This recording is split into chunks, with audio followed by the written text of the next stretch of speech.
Best regenerative medicine and cellular therapy centre in India यासाठी Neurogen brain and spine इन्स्टिट्यूटचे doctor Alok Sharma आणि doctor Nandini गोकुळचंद्रन यांचा सन्मान करण्यात येणार आहे. तत्पूर्वी त्यांच्या कार्याची थोडक्यात ओळख करून घेऊया.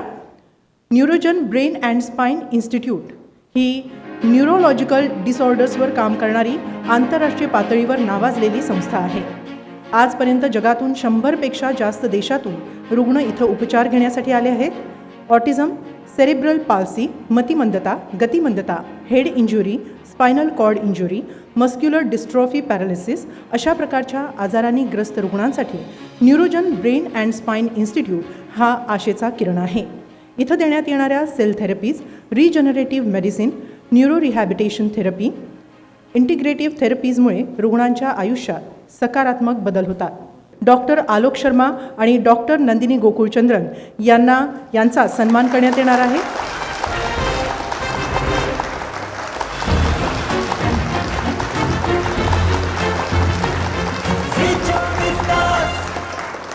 विषय जो आहे आपला आजचा ह्या परिसंवादाचा तो आहे एकंदरीतच रिजनरेटिव्ह मेडिसिन, म्हणजे जे पुनर्निर्माण शास्त्र आहे त्याद्वारे विविध प्रकारच्या जे मेंदूविषयक आजार आहेत, न्यूरो डेव्हलपमेंटल डिसऑर्डर्स आहेत, त्याच्यावरती कशा रीतीने मात करता येईल.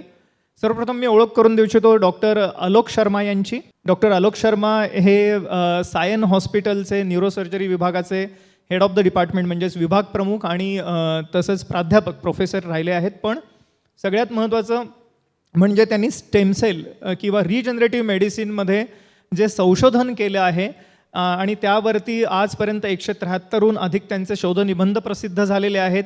24हून अधिक पुस्तकं त्यांनी लिहिलेली आहेत आणि सगळ्यात महत्त्वाचं म्हणजे उपचार पद्धती जगभर पोहोचवण्याचं काम त्यांनी केलेलं आहे. सध्या न्यूरोजन ब्रेन अँड स्पाइन इन्स्टिट्यूटचे ते डायरेक्टर आहेतच, पण विशेष म्हणजे सोसायटी ऑफ रिजनरेटिव्ह मेडिसिनचे ते सध्या प्रेसिडेंटही आहेत. विविध प्रकारचे मानसन्मान त्यांना मिळालेले आहेत राष्ट्रीय आंतरराष्ट्रीय स्तरावरचे. विशेष करून मला सांगावंसं वाटतं की भारत गौरव अवॉर्ड त्यांना लंडन या ठिकाणी दिलं गेलं होतं. त्यानंतर नेल्सन मंडेला लीडरशिप अवॉर्डही त्यांना ऑक्सफर्ड या ठिकाणी दिलं गेलं होतं. युरोपियन सोसायटीकडनं बेस्ट प्रॅक्टिससाठी अवॉर्ड त्यांना मिळाले. असे अनेकविध प्रकारचे आंतरराष्ट्रीय आणि राष्ट्रीय पुरस्कार त्यांना मिळाले आहेतच. पण सगळ्यात महत्त्वाचं म्हणजे सर्वसामान्य रुग्णांपर्यंत वैद्यकीय सेवा ब्रीदवाक्य ठेवून आज न्यूरोजन ब्रेन अँड स्पाइन इन्स्टिट्यूट त्यांच्या मार्गदर्शनाखाली काम करत आहे. 13,000हून अधिक रुग्णांना आजपर्यंत या ठिकाणी उपचार मिळालेले आहेत. पण सगळ्यात महत्त्वाचं म्हणजे जी मुलं ज्यांच्या आयुष्यामध्ये कदाचित वैगुण्य असल्यामुळे मेन स्ट्रीममध्ये येऊ शकत नाहीत, मुख्य प्रवाहात येऊ शकत नाहीत, अशा मुलांच्या आयुष्यात पुन्हा एकदा आनंद निर्माण न्यूरोजन ब्रेन अँड स्पाइन इन्स्टिट्यूटने आज डॉक्टर आलोक शर्मा यांच्या मार्गदर्शनाखाली केलेलं आहे. आणि त्यांच्या सहकारी असणाऱ्या डॉक्टर नंदिनी गोकुळचंद्रन आजच्या आपल्या कार्यक्रमात सहभागी झालेले आहेत. नमस्कार मॅडम. डॉक्टर नंदिनी गोकुळचंद्रन ह्यांनी टाटा फंडामेंटल रिसर्च इन्स्टिट्यूट ह्या ठिकाणून विशेष करून डेव्हलपमेंटल न्यूरोलॉजी आणि स्टेमसेल रिसर्च केलेला आहेच, पण ह्याच्या पुढे जाऊन विशेष करून सध्या त्या न्यूरोजन ब्रेन अँड स्पाइन इन्स्टिट्यूटमध्ये कार्यरत आहेत. विशेष करून न्यूरो डेव्हलपमेंटल डिसऑर्डर्स आणि स्टेमसेल थेरपीवरती त्यांनी आजपर्यंत 18हून अधिक पुस्तकं लिहिलेली आहेत. 107हून अधिक शोधनिबंध त्यांचे प्रसिद्ध झालेले आहेत. तर पुन्हा एकदा दोन्ही मान्यवरांचं स्वागत. आजच्या ह्या युगामध्ये आपण बघतोय की विविध प्रकारचे आजार मुलांमध्ये वाढीला लागलेले आहेत, ज्याच्यामध्ये विशेष करून न्यूरो डेव्हलपमेंटल डिसऑर्डर्स म्हणजेच त्याच्यामध्ये इंटेलेक्च्युअल डिसॅबिलिटी झाली, सेरेब्रल पाल्सीसारखा आजार किंवा गतिमंदता, मतिमंदता ज्याला म्हणता येईल, आणि त्याच अनुषंगाने ऑटिझमची समस्या गेल्या काही वर्षात खूप बळावलेली आहे. मराठीत ज्याला आपल्याला सोमग्नता म्हणता येईल.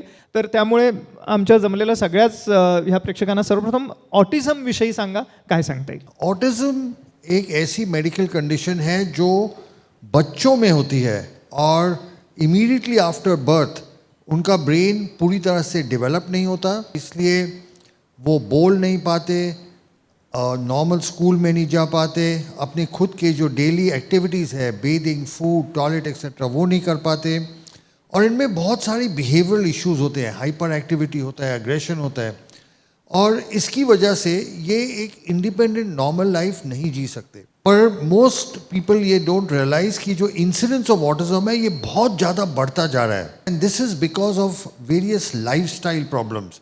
ये जो बच्चे हैं जब ये गर्भ में होते हैं, मदर के वूम में होते हैं, या बर्थ प्रोसेस या उसके बाद इनका ब्रेन ठीक से डेवलप नहीं होता. तो ऑटिज्म का इंसिडेंस बहुत बढ़ता जा रहा है. हम इसको न्यूरो डेवलपमेंटल कहते हैं. न्यूरो यानी ब्रेन, डेवलपमेंट मतलब वो ठीक से डेवलप नहीं हो रहा. डॉक्टर नंदिनी, काय काय उपचार आज ह्या निमित्ताने मिळू शकतात, काय सांगता येईल? ऑटिझम किंवा स्वमग्नतेचं मूळ जे उपचार आहे ते आहे रिहॅबिलिटेशन, न्यूरो रिहॅबिलिटेशन, जसं सरांनी पण सांगितलं आणि तुम्ही पण जे उल्लेख केलं. न्यूरो रिहॅबिलिटेशन म्हणजे occupational therapy, speech therapy, physiotherapy, special education, हे सर्व एकत्र करणं आवश्यक आहे. तर मुलांचं जे मेंदूचा विकास व्यवस्थित झालेलं नसतं, तर जे काही मेंदूमध्ये क्षमता आहे त्याचा उपयोग करणं हे वेगळे वेगळे थेरपी शिकवतं मुलांना. तर काही प्रमाणात या मुलांमध्ये आपण काही बदल बघू शकतो. हे सगळे थेरपीज एकत्र जर करू शकलो तर. ऑक्युपेशनल थेरपी मुलांना शिकवतं की मुलांचं ऑक्युपेशन काय असतं, खेळणं, कसं खेळायचं, कसं स्वतः आंघोळ करायची, स्वतः ब्रश करायचं, हे ऑक्युपेशनल थेरपी. फिजिओथेरपी म्हणजे कसं व्यवस्थित चालायचं, जिन्या चढायचं, उतरायचं, हे. स्पेशल एज्युकेशन त्यांना वेगळं शिकवावं लागतं. ते स्पीच थेरपी कारण ते बोलू शकत नाही, तर त्यांना बोलायचं कसं, चावायचं कसं. तर हे मूळ जे पिलर्स ऑफ ऑटिझम थेरपी आहे, हे खूप वर्षानुवर्ष हे सुरू आहेत आणि पुष्कळदा असं या मुलांना खूप वर्षापर्यंत हे थेरपीज घेत राहावं लागतं. So that is the standard of care सध्या ऑटिझमसाठी. आहे सर, मी असं ऐकलं की स्टेम सेलने ह्या मुलांमध्ये खूप मोठं परिवर्तन घडू शकतं. रिजनरेटिव्ह मेडिसिनचा एक भाग आहे असं म्हणायला हरकत नाही. आणि तर ह्याविषयी आमच्या सर्वच प्रेक्षकांना जाणून घेण्याची उत्सुकता आहे, काय सांगता येईल? हमने जो रिसर्च किया है हमारे हॉस्पिटल में, हमने खास ब्रेन स्कैन्स किए हैं इन बच्चों के, और हमने देखा है कि हर एक ऑटिज्म बच्चे में एक इम्पॉर्टेंट ब्रेन का हिस्सा ठीक से काम नहीं कर रहा. और अब क्या हो रहा था कि हम जो थेरेपीज हैं वो एक डैमेज ब्रेन के ऊपर कर रहे थे. पर हमारा जो ये नया ट्रीटमेंट है जिसको हम सेल थेरेपी कहते हैं, इससे क्या होता है कि जो डैमेज है ब्रेन में वो अब रिपेयर हो सकता है. हम ये ट्रीटमेंट कैसे करते हैं? ये बड़ा सिंपल ट्रीटमेंट है. हमारी जो एक हड्डी है इधर हिप बोन के ऊपर, पेल्विक बोन बोलते हैं, उसमें हम एक सुई डालते हैं और हड्डी के अंदर का एक लिक्विड होता है, उसको बोला जाता है बोन मैरो. ये बोन मैरो निकालता है, ये 15 मिनट में निकाल आता है. ये बोन मैरो हम अपनी लेबॉरेटरी में ले जाते हैं, वहाँ उसको छानते हैं, फिल्टर करते हैं, और उसमें से जो सेल्स, जो खास सेल्स होते हैं, जिसको कोई लोग स्टेम सेल कहते हैं, कोई मोनोन्यूक्लियर सेल्स, अलग अलग टाइप के सेल्स होते हैं, जो काम के सेल्स होते हैं वो हम निकाल लेते हैं. और फिर ये सेल्स एक पतली सी सुई से हम पीठ के पानी में डाल देते हैं, क्योंकि जो पीठ में जो पानी होता है जिसको बोला जाता है CSF, सेरेब्रोस्पाइनल फ्लूइड, ये डायरेक्टली इसको ब्रेन तक ले जाता है. एक बार ये सेल्स ब्रेन तक पहुंच गए तो वो डैमेज हिस्से को रिपेयर कर देते हैं. तो for the first time in medical history हमने ये दिखाया है कि जो ऑटिज्म बच्चे हैं, इसके अलावा जो बच्चों जिनको सेरेब्रल पॉल्सी होती है, इंटेलेक्चुअल डिसेबिलिटी होती है, कोई भी न्यूरो डेवलपमेंट डिसऑर्डर होता है, उसमें जो ब्रेन डैमेज है वो ब्रेन डैमेज अब रिपेयर हो सकता है. और एक बार वो ब्रेन डैमेज रिपेयर हो गया, इन बच्चों में ऑटोमेटिकली इम्प्रूवमेंट आते हैं, इनकी समझ इम्प्रूव हो जाती है, ये अपने जो रिस्पॉन्सेज हैं वो ठीक से करते हैं, इनमें स्पीच आ जाती है, इनमें पढ़ना लिखना आ जाता है, इनके जो बिहेवियरल इश्यूज हैं वो सेटल हो जाते हैं. ये जो अपने खुद के काम नहीं कर सकते थे वो सारे काम अभी वो खुद कर लेते हैं. हमारा जो काम है ये मेडिकल जर्नल्स में पब्लिश है. वर्ल्ड, हमारे मेडिकल फील्ड में आपके काम की क्रेडिबिलिटी तब होती है जब वो मेडिकल जर्नल में पब्लिश हो. क्यों? क्योंकि जब कोई चीज़ मेडिकल जर्नल में जाती है, वो जर्नल के एडिटर और इंडिपेंडेंट रिव्यूअर्स वेरीफाई करते हैं कि भाई आपका डेटा ठीक है कि नहीं. जो वर्ल्ड का सबसे पहला पेपर है सेल थेरेपी इन ऑटिज्म, वो हमने पब्लिश किया है. और ये बहुत गौरव की बात है. मैं हमेशा कहता हूँ कि वर्ल्ड का फर्स्ट पेपर जो है वो इंडिया से पब्लिश हुआ है. मैं कभी ये नहीं कहता हमने पब्लिश किया है, इंडिया से पब्लिश हुआ है. डॉक्टर नंदिनी, तुमचाही खूप मोठा सहभाग आहे यामध्ये.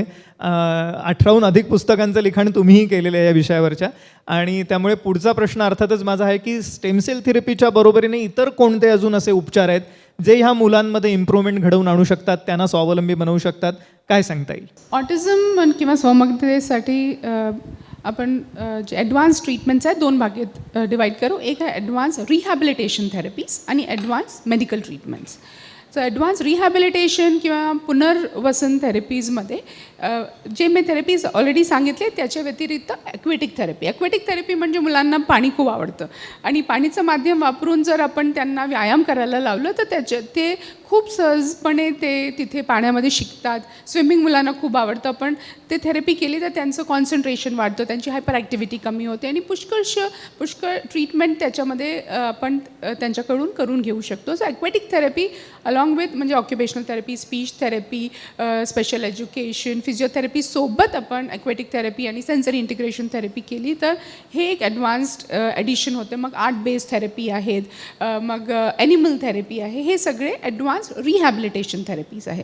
त्याच्या व्यतिरिक्त ॲडव्हान्स्ड मेडिकल ट्रीटमेंट्स, एक डॉक्टर शर्मांनी जसं सांगितलं की मूळ पेशी उपचार पद्धती, सेल्युलर थेरपी. सेल्युलर थेरपी मेंदूमध्ये जे काही कमतरता आहे त्याला भरून आणण्यासाठी मदत करतं आणि जे रिहॅबिलिटेशन थेरपीज आहेत ते या मेंदूला जे आपण सक्रिय केलं आहे त्यांना मदत करतं आणखी चांगलं काम करायला. न्यूरोजनमध्ये नेहमी आपण प्रयत्न करत असतो की काय आपण आणखी चांगलं करू शकतो, या मुलांना लवकर जे आहे फंक्शनल इम्प्रूव्हमेंट मिळावं, त्यांना मेनस्ट्रीम आपण करू शकू. तर या रिसर्चमध्ये, या संशोधनमध्ये आम्ही बघितलं की ऑक्सिजन बेस्ड इंटिग्रेटिव्ह थेरपीज या ट्रीटमेंटला आणखी भर देतं.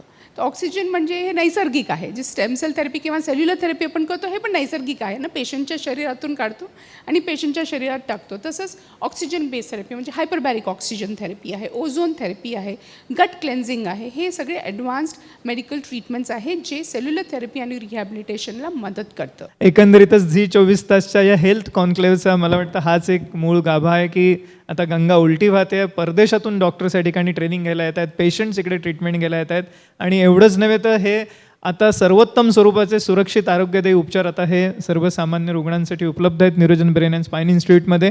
आजच्या कार्यक्रमामध्ये आपल्याला डॉक्टर आलोक शर्मा आणि डॉक्टर नंदिनी गोकुळचंद्रन यांनी मार्गदर्शन केलं, त्याबद्दल त्यांचे मनपूर्वक आभार. धन्यवाद.